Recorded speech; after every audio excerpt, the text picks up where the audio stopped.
எங்க தூங்குறேன்னு பாக்குறேன்.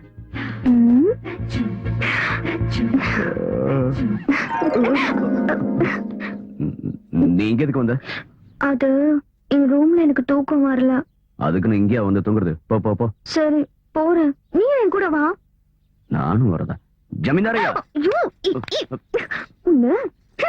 எப்படி என்கிட்ட சரியா மாட்டதான் போற. ஒண்ணு தொல்லை தாங்க முடியலையே. இனிமே இங்க இருந்தா சரி வராது, கிளம்ப வேண்டியதுதான். குடிக்க கூடாதுன்னு நினைப்பேன், ஆனா ஏதாவது ஒரு பிரச்சனை வந்த உடனே குடிக்க ஆரம்பிச்சிருவேன். இன்னைக்கு நான் குடிக்காம இருக்கணும். ஓட்ட மாமா, நம்ம கொஞ்சம் மார்க்கெட் வரைக்கும் போயிட்டு வரணும். எதுக்கு? கௌரிய பொண்ணு பார்க்க வரனால அவளுக்கு ஒரு புடவை வாங்க. நான் எதுக்கு வரணும்? நீங்க வாங்க சொல்றேன். உங்களுக்கு நல்ல கைராசி இருக்கு. உங்க கையால புடவை வாங்கினா செலக்ஷன் நல்லா இருக்கும் ஜமீன்தாரையா சொன்னாரு. அதுவும் இல்லாம ஊர்க்காரங்க துணி எல்லாம் நீங்க தானே துவைக்கிறீங்க, அதான் உங்களையும் கூட்டிட்டு போலாம்னு நினைச்சேன். இந்த மாமனோட மரியாதை இப்ப புரிஞ்சதுல. ஒரு 4 கிளாஸ் பட்டை வாங்கிட்டா நான் வரேன். நான் குடிக்கிறதும் இல்ல, குடிக்கிறவங்களுக்கு வாங்கி கொடுக்கறதும் இல்ல. அப்ப நீ வேற ஆள பாரு. ஒழுங்கா கேட்டா வாங்கி தர மாட்டானுங்க. நீ இல்லனா என்ன, கடைக்காரனுக்கு 2 போட்டா நல்ல புடவையா எடுத்துற போறான். என்னங்க, எல்லா விஷயத்துக்கும் அடிக்கிறது ஒதுக்குறதும் நல்லதே இல்லங்க. நல்ல புடவை, நல்ல வீடு, நல்ல மனைவி, இதெல்லாம் நல்ல மனசால கண்டுபிடிக்கணும். அப்பதான் நல்லது நடக்கும்.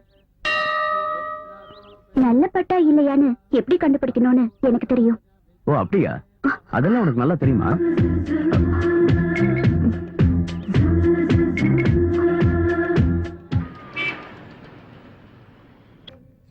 ஒரு நல்ல டிசைன்.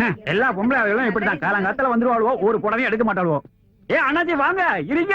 உங்களை பார்த்தா 10 சாரி எடுக்க மேல தெரியும். எங்க கிட்ட Asin sorry, Trisha sorry, Nayanthara sorry இருக்கு. இதெல்லாம் எடுத்து ஓரமா வச்சுட்டு நல்ல பட்டு புடவையா இத தார அண்ணாச்சி.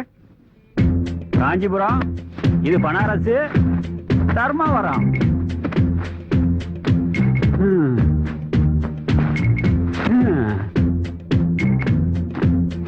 இவரு எடுக்கமா தெரியலையே. அண்ணாச்சி இதுதான் கடைசி. இனிமேல் வேணும்னா மில்லு இருந்தா வர வைக்கணும். எதையாவது ஒண்ணு எடுங்க அண்ணாச்சி. நல்ல புடவைய கையில வச்சுட்டு கன்றாவிலாம் காட்டுறியா? அண்ணாச்சி திருப்தி ஆச்சா? தொடர மாட சாமி, இந்த புடவையாவது இவர் எடுக்கணுமே. பொண்ணு பார்க்க வராங்கன்னு நீ எதுக்கு எனக்கு புடவை வாங்கிட்டு வந்த? ஜமீன்தாரையா சொன்னாரு வாங்கின. மாப்பிள்ள முன்னாடி நீ மகாராணி மாதிரி இருக்கணும்ல. அவன் முன்னாடி நான் எதுக்கு மகாராணி மாதிரி இருக்கணும்? என் மனசுல இருக்கிற ஆளே வேற. அவன் யாருன்னு சொல்லு, எங்க இருந்தாலும் போய் தூக்கிட்டு வந்து. என்னது கெடுக்கிற கை? பாரு, அவர்தான்.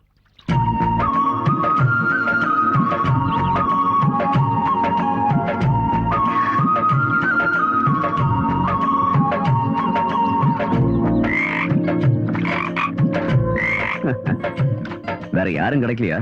இந்த தவளைதான் உன் மனசுல இருக்கா? என்ன நீலகண்டா, கிண்டல் பண்ணாத. என் மனசுல இருக்கிற ஆள் யாருன்னு உனக்கு நல்லாவே தெரியும். ஆனா உனக்கு தெரிஞ்சும் தெரியாத மாதிரி நடிக்கிற. ஏய் நீலகண்டா, எனக்கு பிடிச்சது எதா இருந்தாலும் அதை நான் அடைஞ்சே தீர்வேன். பொண்ணு பார்க்க வரவனுக்கு என்னோட முகம் மட்டும் இல்ல, இந்த இடத்தோட நினைப்பு கூட அவனுக்கு வரவே கூடாது. நான் அப்படி பண்ணிடுவேன். மாளிகை பாக்குறதுக்கு பிரம்மாண்டமா இருக்குப்பா. எல்லாம் உனக்கு தான்டா. இந்த மாளிகை, சொத்து, நிலம் எல்லாமே கௌரியமாக்கு தான் சொந்தம். அப்படியா? சீக்கிரம் பொண்ண வர சொல்லுங்க. கௌரிமா,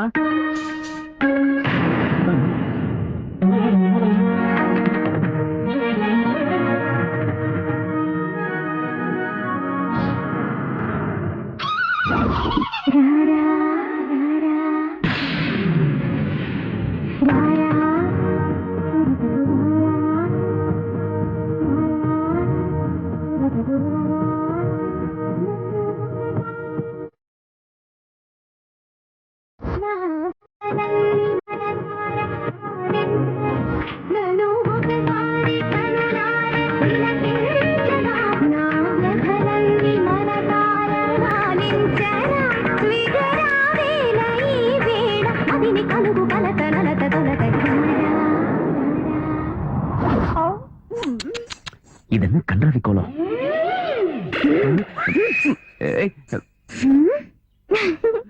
பொண்ணு பார்க்க வந்தவங்களா பொண்ணுக்கு பாட தெரியுமா, டான்ஸ் ஆட தெரியுமான்னா கேள்வி கேட்பாங்க. அதனாலதான் உங்களுக்கு 2ஐயும் சேர்த்து பண்ணி காமிச்சேன். போதுமா இல்ல இது கொஞ்சம்? ஒண்ணு அவன டான்ஸ் எனக்கு பிடிச்சிருக்கு. அப்புறம் பாடுனீங்கல்ல, அத அப்புறம் வச்சுக்கலாம். கௌரி, கால்ல விழுந்து நமஸ்காரம் பண்ண. தத்தி தருகிடத்தோ. ஏய், எங்க கௌரி அம்மாவுக்கு பெரியவங்கன்னா ரொம்ப மரியாதை. ஓ எனக்கு உங்ககிட்ட பர்சனலா கொஞ்சம் பேசணும். என்கிட்டயா?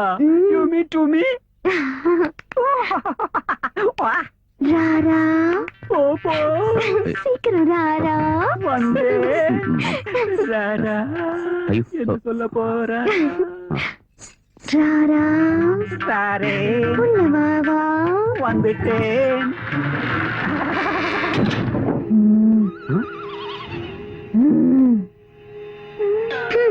நான் எதுக்காக உன்னை இங்க கூட்டிட்டு வந்தேன் தெரியுமா? தெரியாது. ஒரு ரகசியமான விஷயம் சொல்றதுக்கு தான். கல்யாணத்துக்கு அப்புறம் என்னோட பேக்ரவுண்ட் ஸ்டோரிய நீ தெரிஞ்சுக்கிட்டா தெரிஞ்சுக்கிட்டா? ஐயோ இந்த பொண்ணு இப்படிப்பட்டவளான்னு நினைச்சு உனக்கு ஹார்ட் அட்டாக் வந்து நீ செத்து போயிட்டனா? அப்புறம் நான் விதவையாகி வேற ஒருத்தனை பார்க்க வேண்டியது வரும்ல, அதனாலதான். What is your flashback please? ராரா அங்க நின்னுகிட்டு இருந்தால நீலகண்டன், அவனும் நானும் சின்ன வயசுல இருந்தே ஒன்னா விளையாடிக்கிட்டு இருந்தோம். ஒரு நாள் என்ன ஆச்சுன்னா,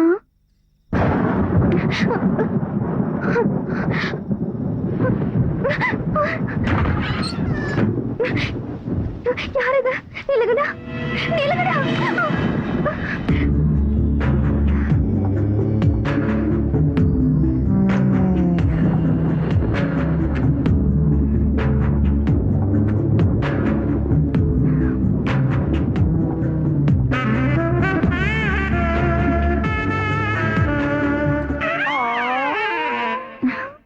யாரும் இத சொல்ல மாட்டாங்க, ஆனா நான் படத்தையே காட்டிட்டேன். இப்ப எனக்கு 3 மாசம். இனிமே என்ன கட்டிக்குவீங்களா? கல்யாண பொண்ணு பத்தினியா இருக்கணும்னு எல்லாரும் ஆசைப்படுவாங்க. ஃபர்ஸ்ட் ஸ்டாண்ட் வேணும், ஃபர்ஸ்ட் ஸ்டாண்ட் வேணும்னு ஆசைப்படுவாங்க. சமூக சேவைங்கிற பேர்ல யார் யாரோ என்னென்னமோ பண்றாங்க. ஆனா அந்த கடவுள் வாழ்க்கையை இழந்துட்டு நிக்கிற உனக்காக ஒரு புதிய வாழ்க்கையை கொடுக்கறதுக்கான சந்தர்ப்பத்தை எனக்கு கொடுத்திருக்காரு. What a great job! Oh, I am proud of myself. Okay, okay, Rara, okay. உனக்கு ஒரு விஷயம் தெரியுமா? கௌரி கல்யாண முகூர்த்தம் வெள்ளிக்கிழமை காலையில 9 மணிக்கு. அன்னைக்கு மத்தியானம் 2 மணிக்கு நல்ல முகூர்த்தம் இருக்குதான். அந்த முகூர்த்தத்துலதான் நம்ம நீலகண்டனோட கல்யாணமும் நடத்தணும். என்ன நீ அன்னைக்கே ஏன் கல்யாணம் பண்ணணும்னு சொல்றீங்க? அன்னைக்கு நடத்தலைன்னா அப்புறம் 3 மாசம் வரைக்கும் நல்ல முகூர்த்தம் இல்லைன்னு ஜோசியர் சொல்லிருக்காரு. நீலகண்டன் அங்க விட்டு வச்சதே அந்த கௌரி பொண்ணோட பாதுகாப்புக்காக தானே. கல்யாணத்துக்கு அப்புறம் அவன் அங்க தேவை இருந்தாலும் அண்ணி அவன்கிட்ட சொல்லாம அவன் கல்யாணத்தை முடிவு பண்ணணுமா? ஆமா, அவன் என்கிட்ட சொல்லாம கங்காவை உன் வீட்டுல கூட்டிட்டு வந்து விட்டான்ல, அதே மாதிரி நானும் அவன்கிட்ட சொல்லாம அவன் கல்யாணத்தை முடிவு பண்ணிட்டேன். அவனுக்கு இந்த கல்யாணம் பிடிக்காம இருக்க எந்த காரணமும் இல்ல. ஏன்னா அவன் விரும்பி கூட்டிட்டு வந்த கங்காவோட தானே. அப்புறம் இந்த விஷயத்த யாரும் அவங்கிட்ட சொல்ல வேண்டாம். அம்மா, என்ன பிடிச்சிருக்கான்னு அவர்கிட்ட ஒரு வார்த்தை கேக்குறது நல்லது தானே? என் மகனை நீ யாருன்னு நினைச்சுக்கிட்டு இருக்க? சாட்சாத் அந்த பரமசிவனே நேர்ல வந்து ரம்பாவை கல்யாணம் பண்ணிக்கன்னு சொன்னா கூட எங்க அம்மா காட்டுற பொண்ணை தவிர வேற எந்த பொண்ணையும் கட்டிக்க மாட்டேன்னு என் மகன் சொல்லுவான். அவன் என்னுடைய மகன். என் பொண்ணு இப்படி வெக்கப்பட்டா மட்டும் போதாது, சீக்கிரமா வீட்டுல ஒரு தொட்டில் கட்டணும்.